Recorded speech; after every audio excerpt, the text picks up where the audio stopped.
So, good day sir, this is our assignment. So, in maritime navigation, the transmission and reception of the distress signal SOS using Morse light follows international rules and convention. Here's a breakdown in accordance with Coleridge Annex 4 and the International Code of Signals, ICS. So, number one, meaning of SOS in Morse code. SOS is universally recognized distress signals transmitted in Morse code as 3 short flashes, 3 long flashes, 3 short flashes. Number 2, transmission of SOS using Morse light.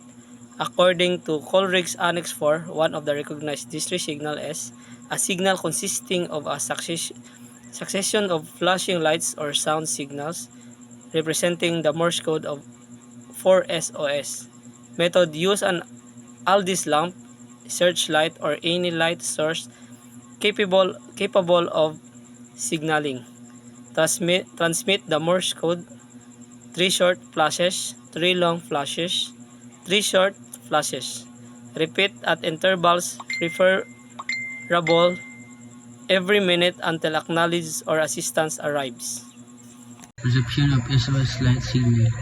In observing a Morse light signal, if the pattern 3 short flashes, 3 long flash, 3 short flash is detected, it is to be recognized as a distress call. Immediate action must be taken as per the International Convention for the Safety of Flight of Sea, SOLAS, and all rights. Acknowledge the signal is possible. Record the time, location, and bearing. Report to the nearest RCC or Rescue Coordination Center. Render assistance if safe and visible.